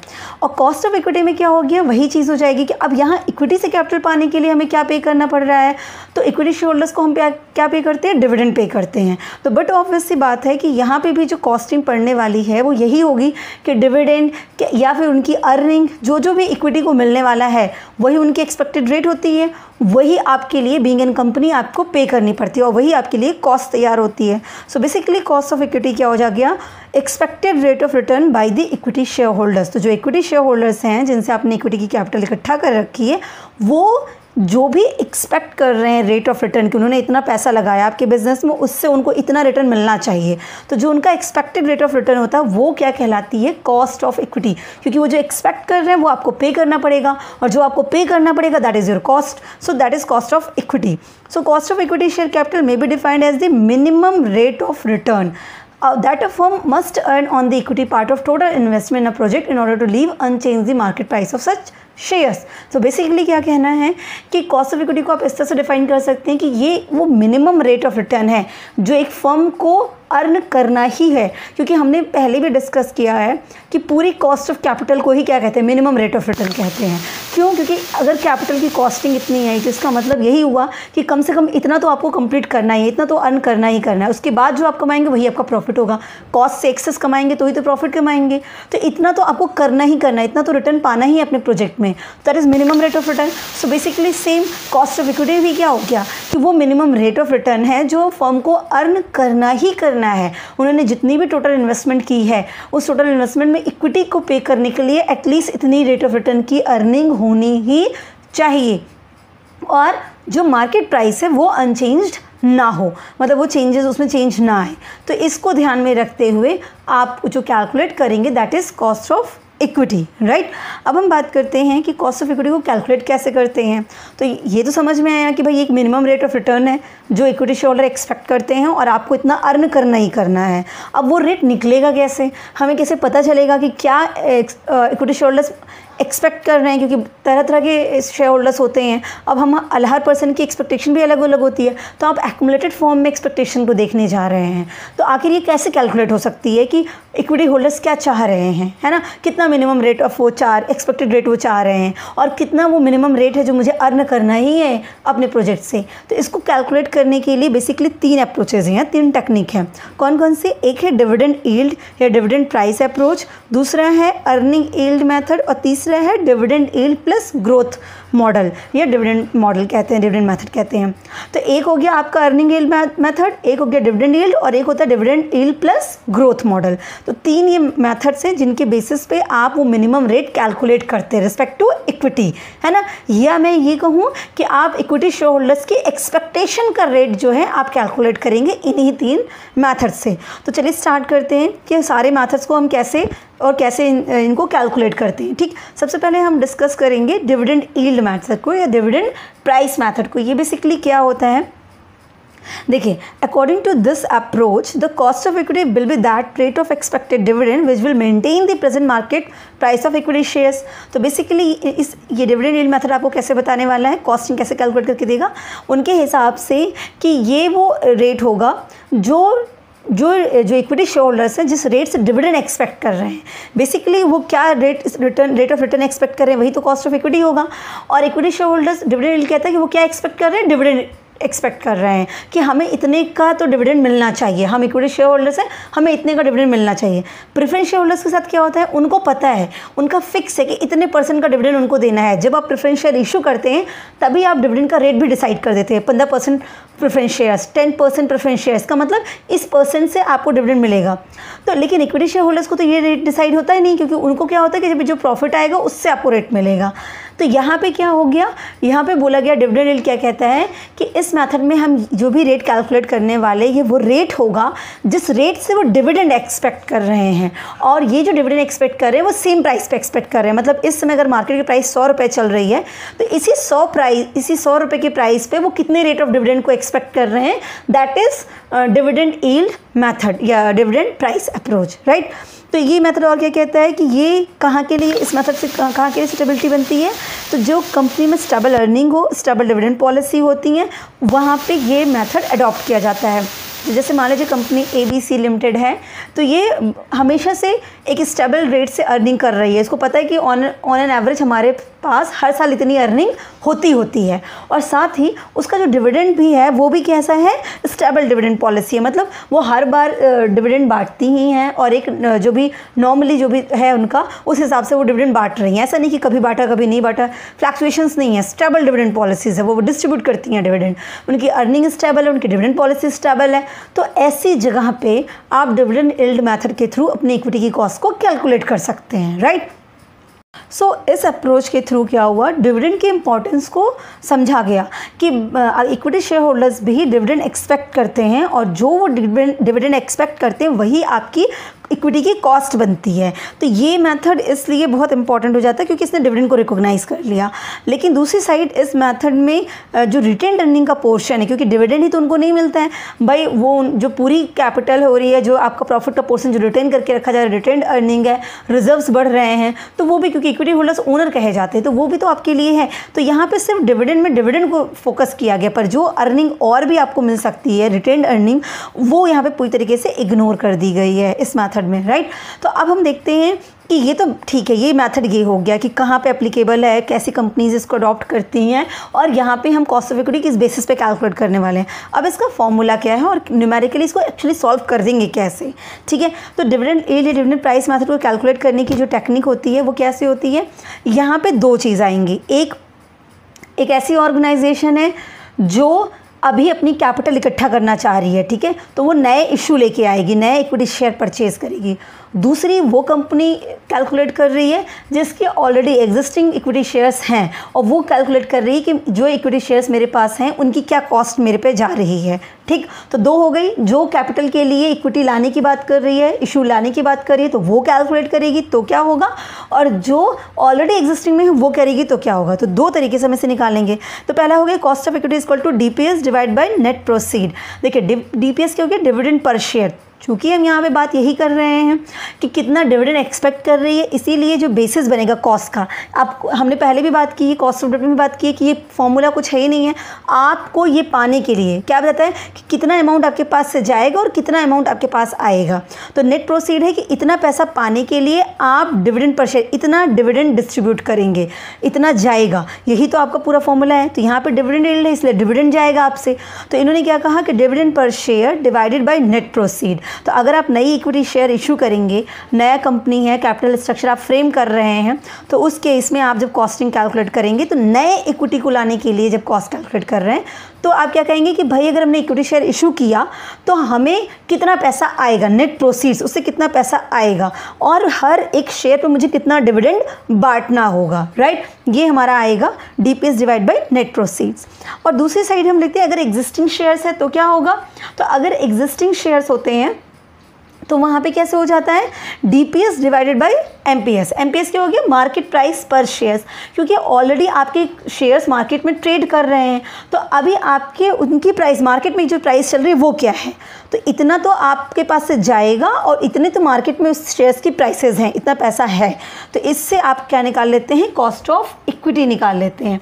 आई होप आपको यहाँ तक चीज़ें क्लियर हुई होंगी, राइट। अच्छा, एक चीज़ और यहाँ पे आपको बता दें कि ये जो भी मेथड है डीपीएस, ईपीएस, मतलब dividend per share, dividend price के बेसिस पे या अर्निंग यील्ड मेथड के बेसिस पे, ये सबसे जो रिजल्ट आएगा ना वो आफ्टर टैक्स आता है। क्यों ऐसा है, क्योंकि यहाँ पे डिविडेंड कब डिस्ट्रीब्यूट किया जाता है, डिविडेंड डिस्ट्रीब्यूट किया जाता है ऐसे प्रॉफिट से जिसमें टैक्स वो सब पे हो गया। इसका मतलब टैक्स का इफेक्ट लिया जा चुका है। इसका मतलब आप जो कैलकुलेट कर रहे हैं वो कॉस्टिंग आफ्टर टैक्स की है, बिफोर टैक्स की नहीं है, राइट। तो ये चीज़ें आपको यहाँ पे ध्यान रखनी होंगी कि जो भी रिजल्ट आएगा, और क्वेश्चन में आफ्टर टैक्स बोल रहा है तो ये इस फॉर्मूले से रिजल्ट जो आएगा वो आफ्टर टैक्स से ही होगा, राइट। तो ये चीज़ें हमें ध्यान रखनी होगी। अब हम बात करते हैं किसकी, इन नोटेशंस की। तो डीपीएस का मतलब के ही मतलब हो गया कॉस्ट ऑफ इक्विटी, डीपीएस का मतलब हो गया expected dividend per shares, net proceeds का मतलब हो गया कि उस शेयर से कितने पैसे आने वाले हैं, एमपीएस हो गया मार्केट प्राइस पर शेयर्स। अब आपको ये चीज़ें आइडिया होंगी कि नेट प्रोसीड्स क्या होता है, क्योंकि कॉस्ट ऑफ डिविडेंड में हम इसका फॉर्मूला और बाकी चीज़ें यहाँ पर डिस्कस ऑलरेडी कर ली थी, तो इसमें कुछ और नया नहीं है, राइट। तो अब हम आगे बढ़ते हैं, एक क्वेश्चन लेते हैं और उसके बेसिस पे हम इसको कैलकुलेट करते हैं, ठीक है। तो एक कंपनी है, a company issues 10,000 equity shares of ₹100 each. Company issue कर रही है, मतलब एक नई कंपनी है जो कैपिटल स्ट्रक्चर के लिए इक्विटी शेयर्स इशू कर रही है। कितने इक्विटी शेयर्स ने इशू किए, 10,000 इक्विटी शेयर्स इशू किए, और एक शेयर की जो प्राइस थी वो कितनी थी, ₹100 थी, ठीक है। एक शेयर से आपको कितने रुपए आने वाले हैं, ₹100 आने वाले हैं। एट अ प्रीमियम ऑफ 10%, मतलब ₹100 नहीं आएंगे, 100 + 10% मतलब ₹10 और आएंगे। तो आपको एक शेयर पे पैसा कितना आएगा, ₹110 आएंगे, ठीक है। और आपने 10,000 इक्विटी शेयर इशू किया है। The company has been paying 20% dividend to equity share holders for the first 5 years, ठीक है। स्टार्टिंग के 5 साल तक वो अपने इक्विटी शेयर होल्डर्स को जो डिविडेंड बांटने की बात कह रही है वो कितना कहेगी, 20% कह रही है। 20% का मतलब 100 में 20 रुपये आप निकाल लो तो मतलब 20% निकालेंगे तो 20 रुपीज़, तो 20 रुपीज़ वो डिविडेंड बांटेगी, ठीक है। एक शेयर पर 20 रुपीज़ का डिविडेंड देगी और एक शेयर से पैसा कितना आने वाला है 110 रुपये। कॉस्ट निकल गई होगी आपकी, अगर आप कैलकुलेट करना जान रहे हैं, क्योंकि जो मैंने बताया पैसा देना कितना है और आएगा क्या, दोनों को आप कर देंगे, आपका रिजल्ट सामने होगा। अच्छा, उसमें इस क्वेश्चन में और क्या कह रहा है, and expected to maintain the same in the future also.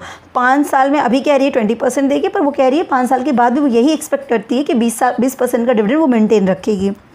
Compute cost of equity capital, आपको KE कैलकुलेट करना है।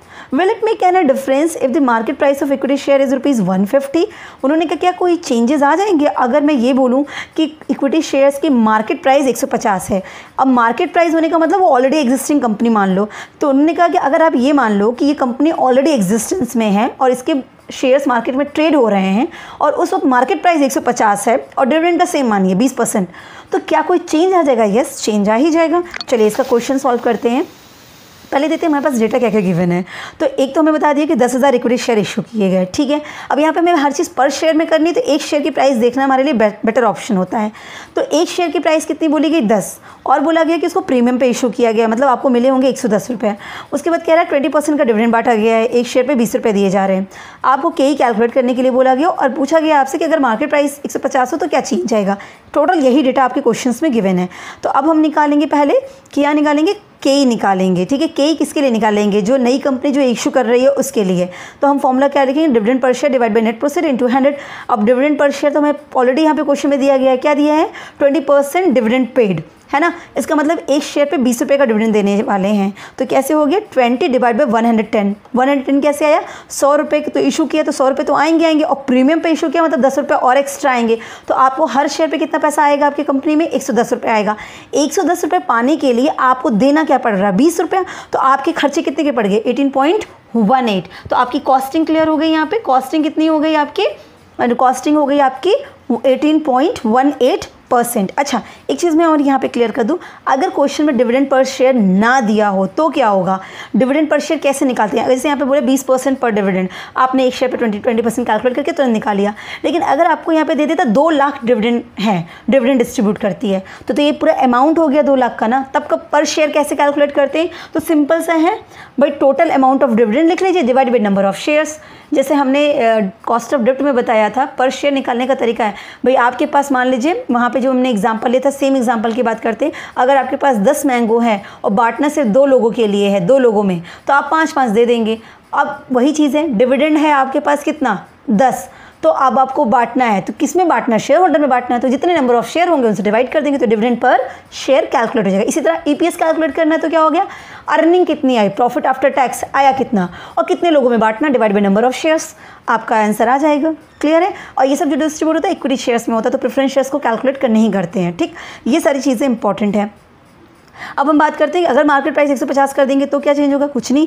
आप क्या कर देंगे, DPS लिखेंगे और नेट प्रोसीड की जगह क्या कर देंगे, मार्केट प्राइस पर शेयर कर देंगे। तो DPS divide by market price पर शेयर। एक शेयर्स पे आपको देना है 20 रुपये और आपको उस शेयर के बदले मिलते कितना है, 150 मिल जाएंगे। तो आपको कितने की कॉस्टिंग पड़ी, 13.33% की कॉस्टिंग पड़ी। क्लियर है। तो ये आपका यहाँ पे आंसर हो गया dividend yield method. I hope आपको ये पूरा मेथड क्लियर हुआ होगा। अब हम नेक्स्ट मेथड की तरफ जाते हैं, dividend yield plus growth and dividend method, या डिविडेंड प्लस ग्रोथ मॉडल, दोनों इसका नाम है। अब ये कैसे हो गया, तो according to this method the cost of equity is determined on the basis of expected dividend rate plus the rate of growth and dividend. यहाँ पे जो कॉस्टिंग पड़ने वाली है वो कॉस्टिंग कैसे पड़ने वाली है कि कॉस्ट ऑफ इक्विटी क्या होगा कि जो इक्विटी शेयर होल्डर्स है वो कितना डिविडेंड एक्सपेक्ट कर रहे हैं, साथ ही आपका हर साल डिविडेंड में ग्रोथ क्या होगी। जैसे कि अगर इस साल आप 20% का डिविडेंड दे रहे हैं तो आने वाले कुछ सालों के बाद भी क्या 20% रहेगा या कुछ ग्रोथ होगी। तो हमने कहा 5% का ग्रोथ होगा, हर साल 5% का ग्रोथ होगा। इसका मतलब 20%, 25%, 30%, 35%, मतलब ग्रोथ भी यहाँ पे दिखेगी कि डिविडेंड आज इतना आपको एक्सपेक्टेड रेट है लेकिन हम हर साल इतना ग्रो करेंगे डिविडेंड में। तो ये आपको उस हिसाब से काम करता है, ठीक है। तो यहाँ पे ग्रोथ भी रहेगा। तो this method is used when dividend are expected to grow at a constant rate. तो ये मेथड कब एप्लीकेबल होगा, जब डिविडेंड आपका होगा और साथ में एक्सपेक्टेड डिविडेंड का जो ग्रोथ रेट होगा वो भी कॉन्स्टेंट होगा। जैसे इस साल 20 आया, नेक्स्ट ईयर 25 आया, नेक्स्ट ईयर 30 आया, फिर उसके नेक्स्ट ईयर 35 आया। इसका मतलब ग्रोथ हो रही है।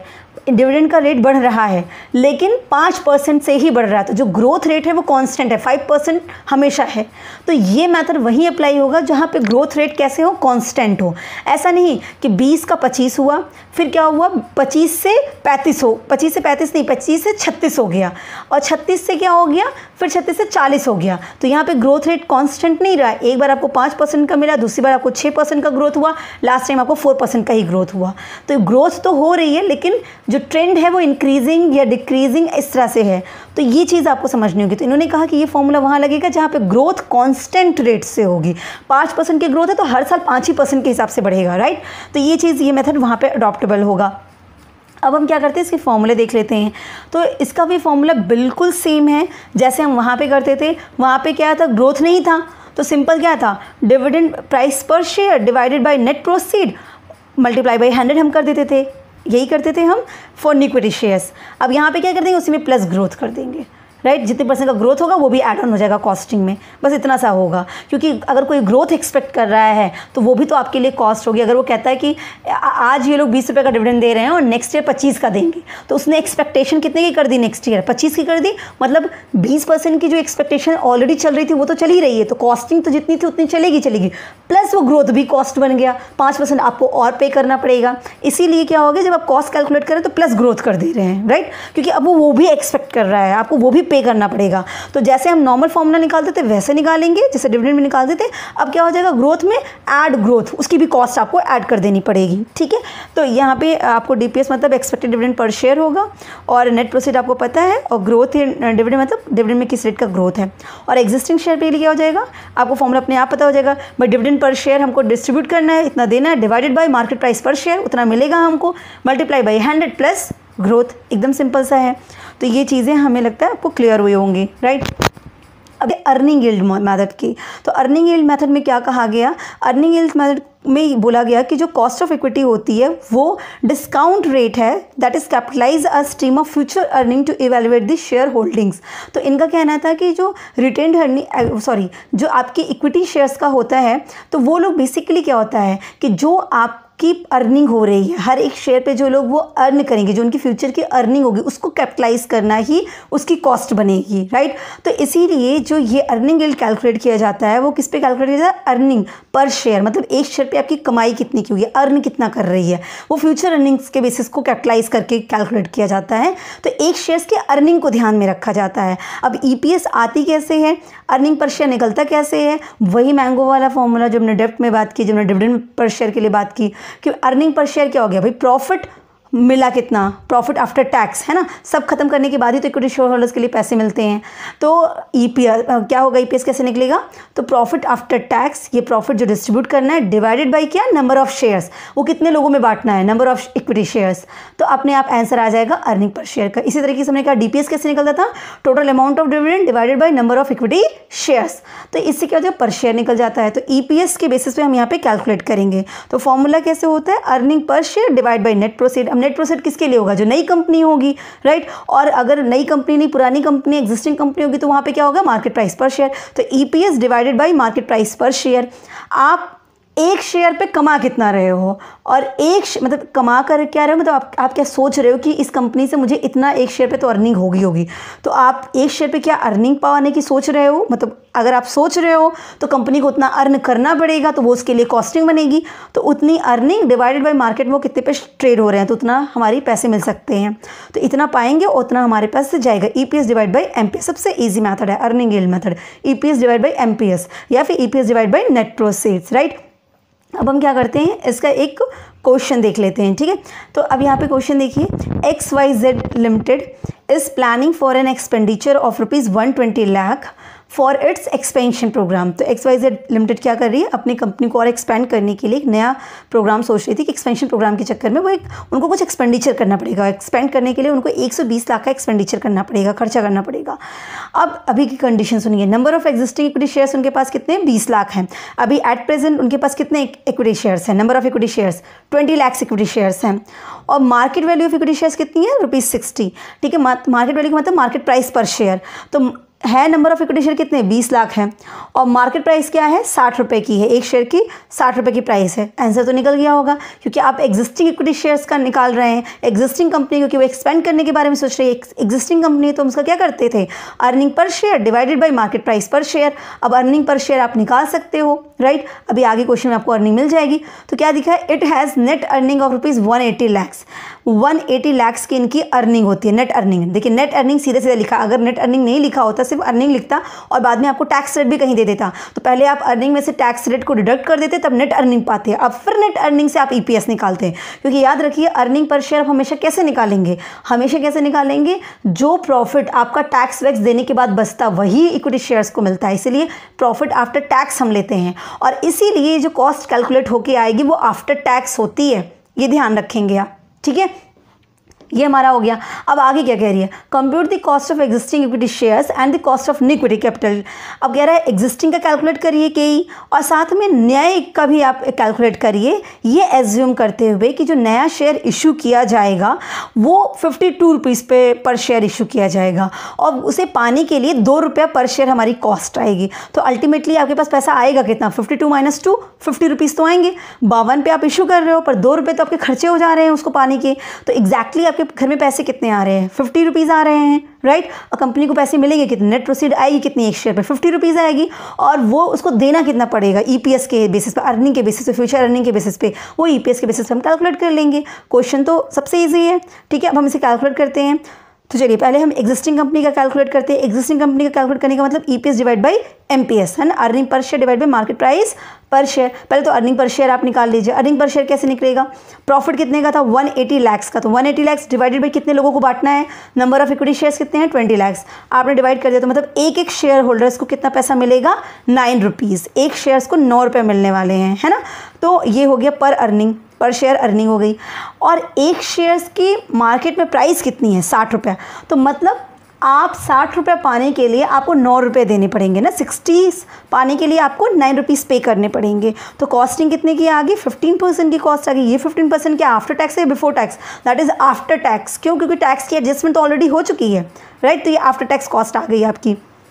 अब अगर नए इक्विटी शेयर्स हैं तो नेट प्रोसीड से डिवाइड कर देंगे, तो ईपीएस तो हमारी निकली हुई है 9 और डिवाइडेड बाई 52 माइनस 2। क्यों, 52 के शेयर्स थे, 2 रुपये हमारी कॉस्ट पड़ी, अल्टीमेटली हमें 50 रुपीज़ रिसीव हुए, तो हमारा कॉस्ट कितना आ गया 18% का आ गया। तो अब ये आपको क्लियर हो गया। एग्जिस्टिंग के लिए, एग्जिस्टिंग शेयर होल्डर्स के लिए 15% की कॉस्ट पड़ रही है उसकी, और अगर नया इशू करना चाहती है कंपनी तो 18% की कॉस्ट पड़ जाएगी सेम शेयर्स की। तो ये हमारी कंडीशन है कॉस्ट ऑफ इक्विटी की। आई होप आपको तीनों मैथड्स बहुत अच्छे से क्लियर हुए होंगे कि earning yield, dividend yield, dividend plus growth model कैसे कैलकुलेट होता है। तो wish you all the best, thank you so much.